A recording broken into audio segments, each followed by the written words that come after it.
Hello, once again, NBA friends, and welcome to another NBA Roundtable. My name is Matt Eppers. I am a digital producer at USA Today Sports, and I am joined, as always, by our ace NBA reporter, Jeff Zillgitt. We begin with Ben Simmons. Ben Simmons is perhaps the biggest potential target on the trade market if you are willing to give up the bounty that Daryl Morey and the Sixers are seeking in return. Jeff, we haven't heard much lately, at least beyond the standard sort of rumor of the day talk. Where do things stand in Philly? Are we any closer to a Ben Simmons trade? Well, let's just start off with that. There's still a stalemate between the two sides in that Ben Simmons is no closer to playing for the Philadelphia 76ers now than he was at the start of the season. With Joel Embiid playing like this, having a MVP All-NBA season, do I change my expectations just a little bit in what I can get in return for Ben Simmons? It might not be exactly what I want, but do I squander this opportunity to try to win a championship this year in search of the perfect player that might not happen? Or do you take a chance on a deal that might not be perfect in Philadelphia's eyes, but then returns a player or players who can get on the court and help the Sixers win now? Do the Sixers make that move that might not be perfect and get a player in there? And I don't know exactly who that player is, but there is a player out there who can help the Sixers win right now and give them a better chance to win a championship. Let's shift now to some of the other top players who could be on the move at the deadline. None of the other players available, I think, are really the big name that Ben Simmons is, but there are several guys maybe a tier below who could make a big impact depending on where they land. Jeff, who have you heard that teams are targeting? Jeremy Grant is the one we've been talking about now, not only for weeks, but maybe even a couple months. Jeremy Grant would like an opportunity to play for a team that's competing for a playoff spot. Eric Gordon is another one.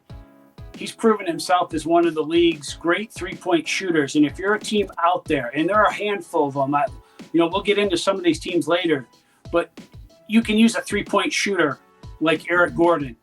And Matt, another one that, we've talked about and you've heard and seen his name is Pacers big man Miles Turner. Now, he's going to be out for at least the next couple weeks. And so that puts a little wrinkle into how opposing teams are going to view Miles Turner at the trade deadline. What happens if he's not even ready to return at the trade deadline or maybe even post-trade deadline? Those are calculations that teams are going to have to figure out whether it's worth it to bring a big man in. We just talked about how a team can use a three-point shooter. Well, of course, Matt, teams want a big who can help you defend. And we know Miles Turner has an offensive game that's expanded a little bit, that he can go inside, outside.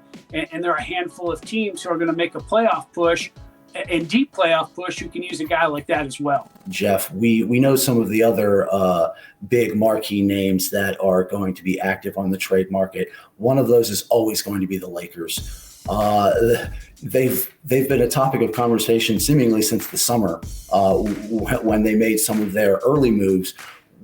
Where do they stand as we approach the deadline, and what sort of flexibility do they even have to address some of their needs? Yeah, Matt, those are the, how many $1 million question that the Lakers face. That this was a team that felt with LeBron James and Anthony Davis and then adding Russell Westbrook that they could be a championship team. That's not the case. We know that they've been dealt some injuries. They've had COVID issues, but that applies across the board to just almost every team in the league. I know the Anthony Davis injury really, really hurts.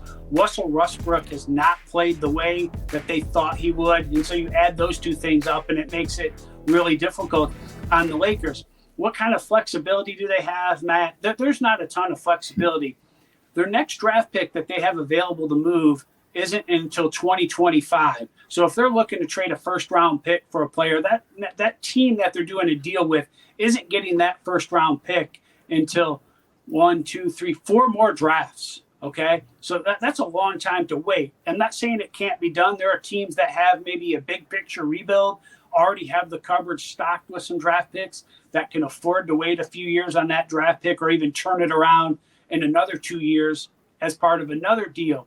But we know this much. This Lakers roster, whether it's a full roster, partial roster, it's not working in the Western Conference right now at all. You maybe saw that there were some words that came out of that Lakers locker room that, maybe they thought they were going to be the 2020 Tampa Bay Buccaneers and get better as the season went along. We're at the halfway point, Matt, and I'm not seeing where that's materializing anytime soon. Now, Jeannie Buss told NBA.com in December she wanted to see how this team was when they are full and healthy. We don't know when that's going to be. And so if you're Rob Pelinka in charge of basketball operations there for the Lakers, you have to be canvassing the league as much as possible to see what you can get for some kind of deal. From one marquee franchise on the coast to another on the opposite coast, the Knicks have made, as we mentioned, one small move, acquiring Cam Reddish from the Hawks, reuniting him with his college teammate RJ Barrett there at Madison Square Garden. What sort of moves do you potentially see the Knicks making to try to make a splash in the East? So this has been a front office led by Leon Rose that has not stood pat as well. They've decided to go out and make changes. Whether it was getting Evan Fournier, whether it was getting Kemba Walker, maybe all their moves haven't worked out precisely the way they wanted to. And maybe Julius Randle, after winning Most Improved last year, he said he would be willing to win Most Improved again. He has not had that leap from last season, and there's reasons for that. Teams are going to key on him a little bit more.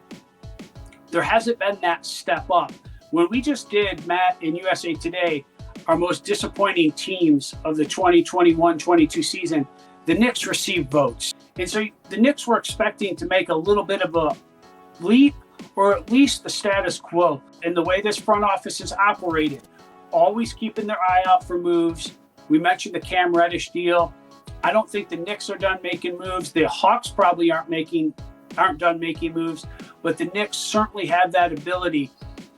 If you're another player too, looking at RJ Barrett, Julius Randle, there's some players that you would like to play with on that Knicks team. And so it might not be the destination that everyone has always trumpeted it to be. But certainly if you get the right deal, the Knicks could put themselves in position to climb in the standings and not be on the outside of the playoff race looking in, but they could be in the thick of it. Hey sports fans, if you want to see more videos like this, check out some of our other ones right here. And if you like what you see, make sure to hit the subscribe button and stay tuned for more from USA Today Sports.